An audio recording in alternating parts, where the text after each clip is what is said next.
শাহবাগ মোড় অবরোধ করে দ্বিতীয় দিনের মতো আন্দোলন করছেন জুলাই আহত ও নিহতদের পরিবারের সদস্যরা।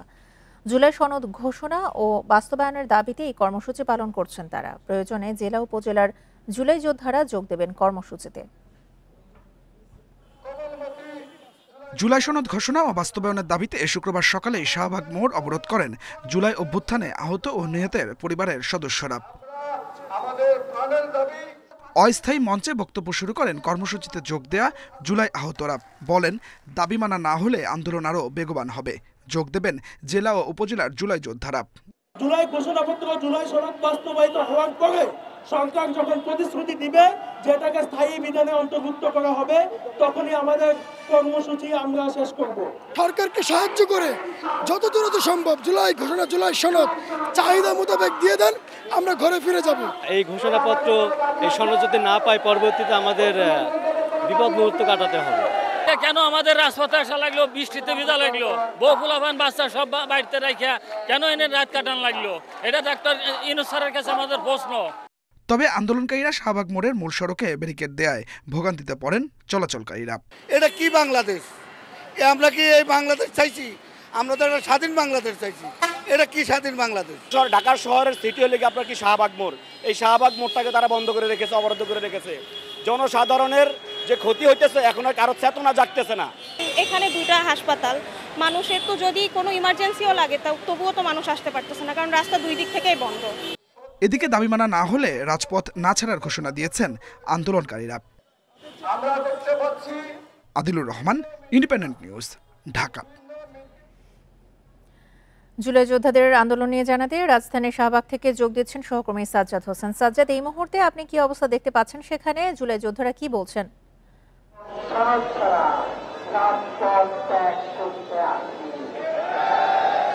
জি, আমি কিন্তু এই মুহূর্তে অবস্থান করছি রাজধানীর শাহবাগ মোড়ে। ঠিক গতকাল ভোর থেকেই কিন্তু তারা এখানে জড়ো হওয়া শুরু করে।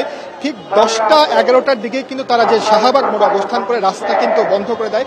এই এখন পর্যন্ত কিন্তু শাহবাগের যে মোড়টি এর চারিপাশে সব ধরনের রাস্তা কিন্তু বন্ধ করা আছে।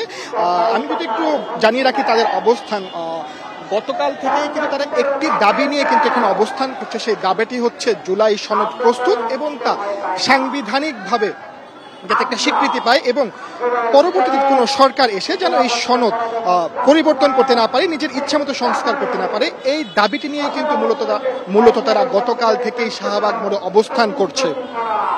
আমরা এখানে কয়েকজনের সাথে কথা বলেছি, তারা যেটি আমাদের জানিয়েছেন, গতকাল 31 জুলাই কিন্তু ঐক্যমত্য কমিশনের দ্বিতীয় পর্বের শেষ বৈঠক ছিল। কমিশনের সহসভাপতি আলী রিয়াজ যেটি বারবারই বলেছিলেন যে 31 জুলাইয়ের মধ্যেই যে জুলাই সনদ প্রস্তুত করে জাতির সামনে তা উপস্থাপন করা হবে, সেই বিষয়ে কিন্তু অনেকটা কমিশন ব্যর্থ বলা যায়। তারা কিন্তু সেই দাবিতেই অনেকটা ক্ষোভেই কিন্তু এখানে অবস্থান করছে। গতকাল থেকে কিন্তু এখানে চিত্রটা কিছুটা ভিন্ন। গতকাল সপ্তাহের শেষ দিন বৃহস্পতিবার হওয়াতে কিন্তু তারা যে রাজধানীর এই গুরুত্বপূর্ণ মোড়টি অবরোধ করে তাদের বিক্ষোভ কর্মসূচি, প্রতিবাদ কর্মসূচি চালিয়ে যাচ্ছিল, সের ফলে কিন্তু রাজধানীতে একটি অনেক জনভোগান্তির সৃষ্টি হয়েছিল। আজকে কিন্তু জনভোগান্তি কিছুটা কম। শুক্রবার এবং ছুটির দিনের তুলনায় কিন্তু এখানে তেমন যানবাহন নেই, কিন্তু তারা কিন্তু সকাল থেকেই বৃষ্টি উপেক্ষা করে কিন্তু শাহবাগ মোড়ে অবস্থান করেছে। আমরা কয়েকজন আন্দোলনকারীর সাথে কথা বলে যেটি জানতে পেরেছি, তারা বলেছেন যে 64 জেলা থেকে এখানে তাদের জুলাই যোদ্ধা এবং আহত পরিবারের সদস্যরা কিন্তু এখানে এসে অবস্থান করছে এবং তারা অনেকটা অনর অবস্থানেই আছে। তারা যেটি আমাদের জানিয়েছেন, তাদের দাবি আদায় না হওয়া পর্যন্ত কিন্তু তারা এখানে অবস্থান করবেন যতক্ষণ না পর্যন্ত অন্তর্বর্তী সরকার জুলাই সনদ ঘোষণা করছে এবং তা জাতির সামনে উপস্থাপন করছে, ততক্ষণ পর্যন্ত তারা এখানেই থাকবে। এই ছিল রাজধানীর শাহবাগ মোড় থেকে জুলাই আহত এবং জুলাই পরিবারের সদস্যদের সর্বশেষ তথ্য। রাজধানীর শাহবাগ থেকে জানাচ্ছিলেন আমাদের সহকর্মী সাজ্জাদ হোসেন।